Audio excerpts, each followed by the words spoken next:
Well, it's time to do the heater core delete, where we're basically, I'm assuming we're cutting this off and then we're tapping this hole.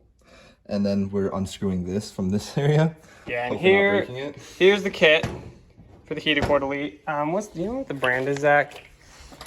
Should we link it? We'll probably I got it from Suspicious Garage, sorry. That's about all I know. We'll throw a link down below for y'all. But we got to find a tap, because we got to tap that one in there, and then we also got to unscrew this one and see if we need a tap for that or not. So we're just gonna go through, get this guy broken free, and get that out real quick. I think that's not gonna break free. Hopefully it will, maybe not. You never know. We gotta find the size for it first, though. But yeah, this is a kit. Looks like some pretty good hardware. I don't remember what these types of hose fittings are called, but anyway, yeah, good kit. We got the tap style instead of the Weldon style, but you're much far off, Zach. I'm much far off. You're much far off. Well, none of these are gonna work because of that. Yeah, we're gonna have to use a wrench for that, I believe. Unless, oh wait, we have the really big sockets, don't we? Yeah, we do. Okay, we're gonna find a socket for this real quick. Okay, we found the right size, or close enough for the right size.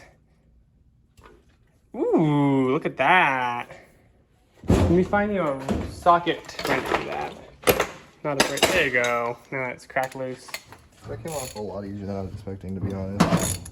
Well, sometimes you get pleasantly surprised. I need an extension. Do you though? Yeah, probably. We're professionals over here, y'all.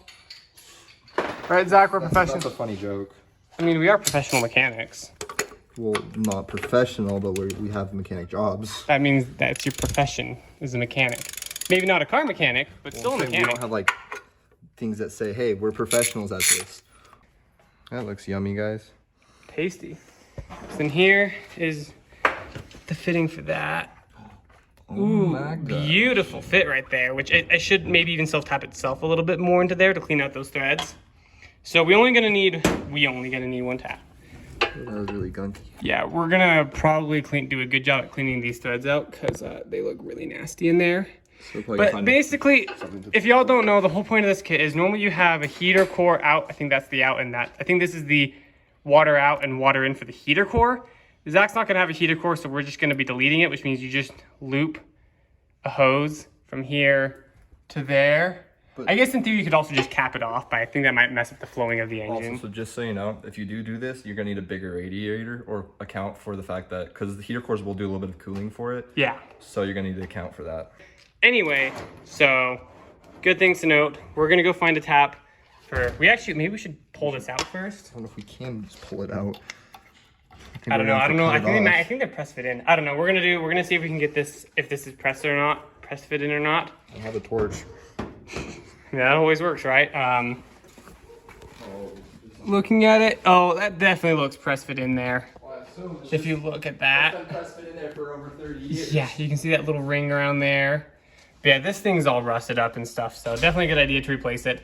Another thing we have to do, oil filter relocation kit. You can find them for the RBs, and it's just these bolts along here, and you pull this off and relocate it. You can also find the screw-on types, but that's not gonna fit with our beefy motor mounts that we've made.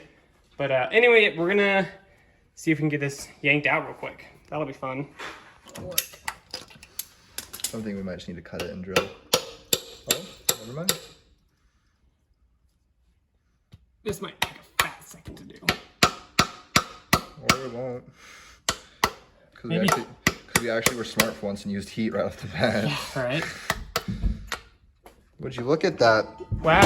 See, this is what I talk about when I'm saying this build for this engine and stuff is just going a lot more simple than our old engine. Yeah, this is just... I mean, think about it. That's been on there for 30 years. And it just came out with a little bit of heat. Yeah, honestly, that was quite impressive. And then we just got to do a little bit of cleaning in there. Kind of toasty. But we've got to find a tap. Zach, if you want to show them. We got to tap this hole because that's where the other fitting's going. Where this one is going right here. Yeah, so we got to find a tap for that. I think if we thread it in hard enough, it might self-tap. It might self-tap. You never know. So now we gotta... Sir.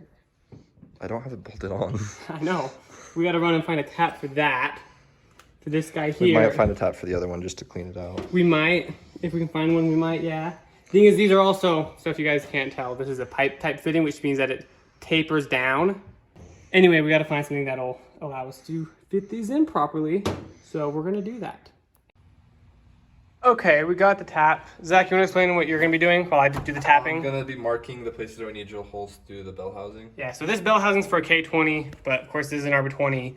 So we're just gonna take the RB20 sandwich plate, line it up, and then drill the holes where that needs to be changed a bit.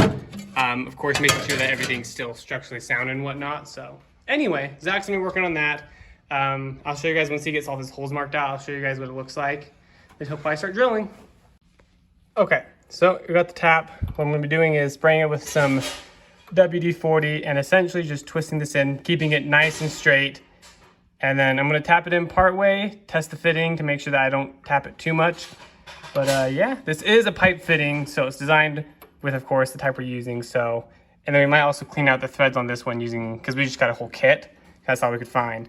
But yeah, tapping it's a relatively straightforward process. It's just important to keep your tap straight with the hole, especially with things like water fittings where you need to make sure it's sealed well. We might be able to find some like tape, the water sealing tape to keep it sealed, but it's very important that you keep it straight. But I've tapped spark plug holes and stuff before, or chased the threads, I guess I should say, but should be a piece of cake. I'm just gonna start going for it and update you guys throughout the process. Another important thing I should mention when tapping, guys, is if you guys don't know this, you're supposed to turn in a little bit and then back it out, and then turn it in and then back it out in order to back the shavings out so you don't contaminate your threads.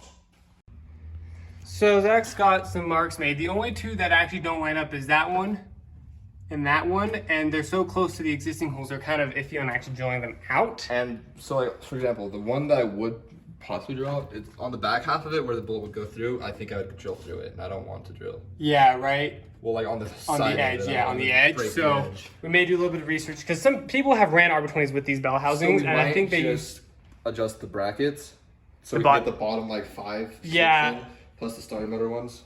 Yeah, so we're gonna kind of look at it, see what we think. Maybe some JB welds.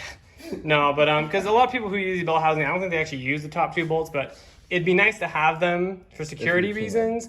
So we're gonna figure out what we can do. But tapping's going along pretty well, so we're just gonna finish that up and then cut back to you in a minute. So this is just from, it's my first time ever doing these, so I've just seen videos of them doing it. So what you're gonna do is you're basically gonna take this part, which is the part that screws on like this. You're gonna put it onto but you basically get it in all the way like that. And you're gonna take this and screw it in. And you're just gonna screw her in. And then it'll be good. Yep. So we're just gonna finish tapping up this and get our fittings in. Okay, we got this all tapped with our fitting on nice and tight. And that is way long. Yeah, we might have to cut the hose down a bit. You can go like this. Anyway, Zach, you want to show them how it threads on a bit? Like this. Yeah. You basically just kind of go like this. And then it just fits on there. And you can see that sticking out there. We're gonna clean out the shavings. I might pull this off and tap it a tiny bit more to get a little bit more flush, but it's really nice and tight in there, so I don't think it'll be a problem. But we gotta pull out all those metal shavings first. And then we're gonna tap this one over here just to clean the threads out so we can get a nice tight fit in there.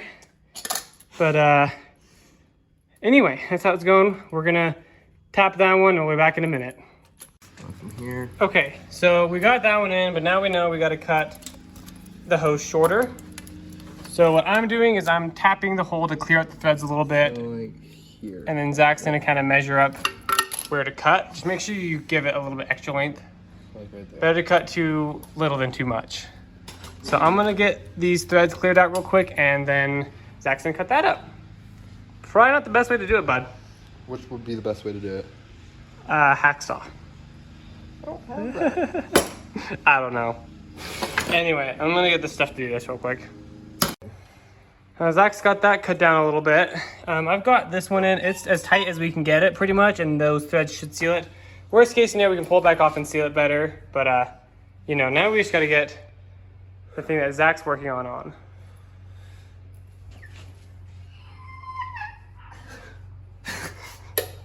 I don't know if it's gonna make a full recovery after I... Oh, that's not even spinning anymore. Gosh darn it. That's gonna, it's still gonna get a little bit bendy, but somebody was like, just make sure you cut off extra.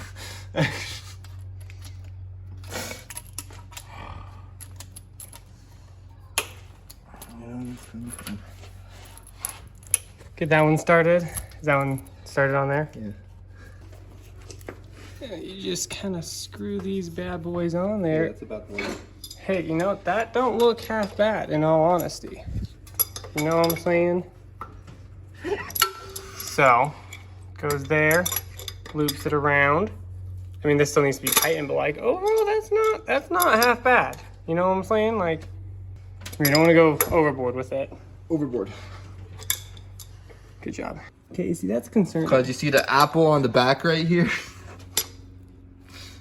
That means it's either iPhone or fake iPhone. Here, have it go down like it was before. Oh no, it's because as I tighten this, it's gonna...